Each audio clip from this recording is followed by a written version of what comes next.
Bom, o mundo, mas certamente a política não será mais a mesma. Você bem colocou, Armando, o exemplo do Egito, dos países árabes que passam recentemente por processos de transformação política e o papel que a rede social desempenhou para impulsionar, organizar esses movimentos. Esse é um fator muito interessante porque nós conseguimos ver na imprensa muitos comentários dizendo como a rede social foi importante para que esses movimentos verdadeiramente revolucionários criassem uma situação em que uma população insatisfeita com determinada situação política pudesse trocar informações sobre sua insatisfação, ou seja, de novo, a questão da comunicação surge muito forte na rede social, mas especialmente para a questão política, a organização de movimentos, a organização de manifestações e a organização dessa voz política se deu de forma muito clara nos países árabes. Mas é interessante, especialmente o exemplo dos países árabes, e especialmente do Egito, porque a internet chegou a ser cortada no país por alguns dias durante o processo de movimentação política que levou à renúncia do ex-presidente. E o que existe de interessante nesse fenômeno do corte da internet é que muito se diz, uma rede social sozinha não faz uma revolução. Se isso é verdade, que só a rede social, só a mobilização no mundo online não gera revolução, ela precisa gerar atos fora da internet, ou seja, a internet possibilita a manifestação, organiza o movimento que se espalha para o mundo, vamos assim dizer, offline, o mundo fora da rede. No caso do Egito é curioso perceber que em algum momento a internet foi cortada, e inclusive o celular também, a telefonia móvel. E isso foi fundamental para que aquela população, especialmente um público jovem, já que estamos falando de jovens, mobilizasse. Porque eles se sentiram afetados em uma situação muito essencial, muito cotidiana, que é o acesso à rede social, que é o acesso à internet como um todo, e essa medida acabou desvelando para aqueles jovens de forma muito clara que aquele governo não era o governo que eles desejavam. Não é um governo que simplesmente corta a internet do país como um todo. E essa é uma questão interessante porque hoje muito se discute o acesso à internet como direito humano. E se tenta, com isso, esclarecer que a legislação não pode, por uma ou outra razão, simplesmente cortar a internet de uma pessoa porque ele, digamos, cometeu um ato ilícito. Sim, mas o corte da internet não seria uma pena adequada, tendo em vista que a internet não existe apenas para que atos ilícitos sejam cometidos. E o caso do Egito mostrou muito isso. Como a internet era fundamental para aquele jovem e que, uma vez retirada, ele realmente sentiu, foi realmente impulsionado ao movimento revolucionário. Fico imaginando quantos jovens não estavam indo às ruas, mas quando perderam a internet, resolveram se as ruas mobilizar. Foram. E no caso brasileiro, as recentes eleições mostraram também que a rede teve um papel decisivo. Na campanha da ficha limpa, por exemplo, vocês também concordam que a tendência é haver uma mobilização especialmente dos jovens, mas não exclusivamente dos jovens, e um ingresso no mundo da política via rede social? Não tenho dúvida, e é importante que a lei eleitoral saiba compreender esse momento que a internet vive e que é um momento muito especial para a política. Nesse ponto, é importante compreender que as redes sociais, talvez hoje em dia representem, a principal forma de comunicação de um discurso que pode ser um discurso político, inclusive em época eleitoral, e que por isso deve ser privilegiado, que por isso deve se dar importância.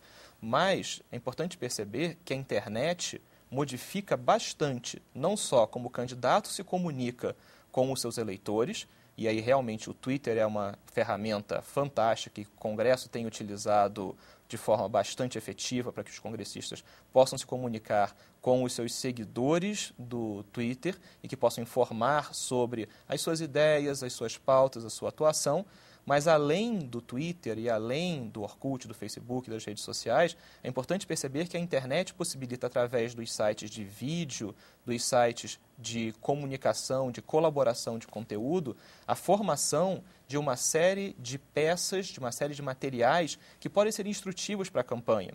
E quando a lei eleitoral fala, por exemplo, sobre situações de montagem de texto, de montagem de vídeo, vivemos um momento hoje na internet de recombinação de conteúdo, em que vídeos são cortados, colados, juntados para criar um vídeo novo.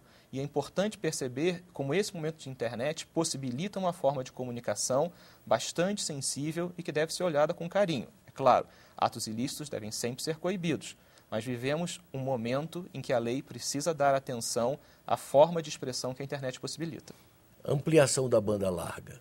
Agora a Telebrás aí viabilizando a infovia de fibra ótica e fazendo convênios com a Argentina, com a Venezuela. Quer dizer, isso indica também que esse caminho, quer dizer, o costume político via rede vai ser internacionalizado, de repente a cultura política vai se disseminar e vamos tender a uma internacionalização da política. Como é que vocês estão entrevendo aí o futuro? Já existem fóruns importantes que tentam coordenar a ação tanto de governos como de sociedade civil no tocante ao desenvolvimento de políticas no âmbito da internet. Um deles é o Fórum de Governança da Internet, que é um fórum que faz parte da estrutura da ONU. Esse fórum se reúne periodicamente. Em 2007, a reunião foi aqui no Brasil. E é um fórum de diálogo e debate bastante interessante, que tenta compartilhar boas práticas, por exemplo, na questão do acesso, que é algo ainda bastante importante para países em desenvolvimento, como ampliar o acesso à banda larga, porque hoje é fundamental. A pessoa que tem uma internet de escada ou que tem banda larga de pouca qualidade, ela não consegue fazer uso de tudo que a internet oferece, como acesso a vídeos, por exemplo. O uso da internet se torna muito limitado sem banda larga. Então, é um espaço para trocas de experiência, como ampliar o acesso à banda larga, como usar outros tipos de tecnologia, que não sejam os cabos, principalmente em áreas remotas, tecnologia sem fio. E é um espaço que tem se constituído dentro do âmbito das Nações Unidas, que eu acho que é algo que vem sendo legitimado na cena internacional e que é interessante que o Brasil acompanhe, tanto a sociedade civil como o governo brasileiro, que já tem feito um acompanhamento muito próximo desse Fórum de Governança da Internet, continuem a se informar mais e a participar, porque todas as regras e as políticas para a internet elas estão sendo formuladas nesse espaço. Se a gente deixar para fazer parte depois, a gente já vai encontrar todo um mapa regulatório já montado e não vai participar da conformação desse sistema. E uma característica que a própria rede favorece uma não hierarquização, né? Quer dizer, não tem as lideranças dos movimentos, elas são um pouco visíveis, né? Elas é um movimento horizontal, ao contrário de antigamente se fazia, os partidos clandestinos, havia o centralismo democrático famoso nos partidos de esquerda, e hoje os movimentos políticos se dão de uma maneira totalmente diferenciada, a horizontalidade, a falta de hierarquia. Para concluir, Carlos Afonso, como é que você vê essa mudança na qualidade da maneira de fazer política? Bom, a maneira de fazer política muda radicalmente, como você bem disse, Armando, na mudança da hierarquia, na mudança da comunicação, na mudança da organização partidária.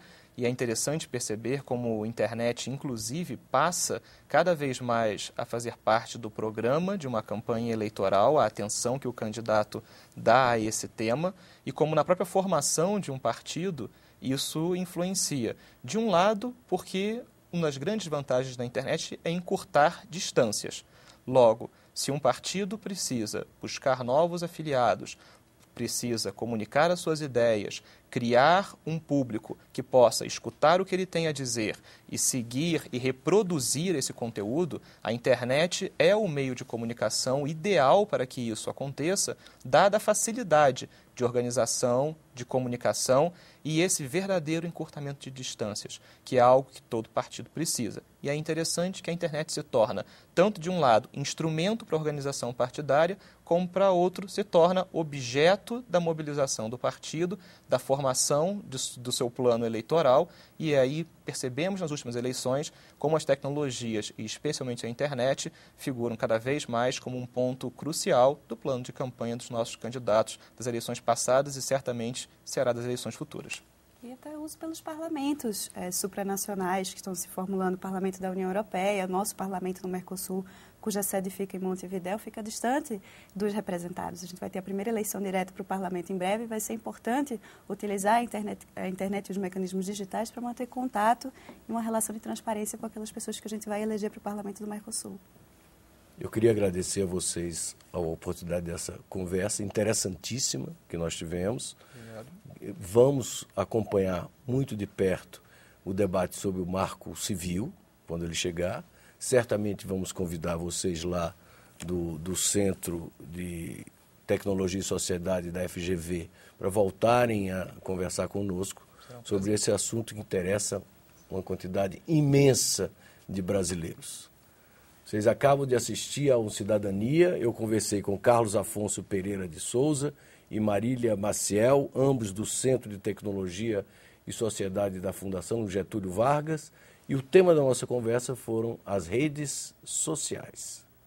Os telespectadores que quiserem comentar, sugerir, criticar os nossos programas podem fazê-lo através do nosso portal www.senado.gov.br/TV. Até um próximo Cidadania.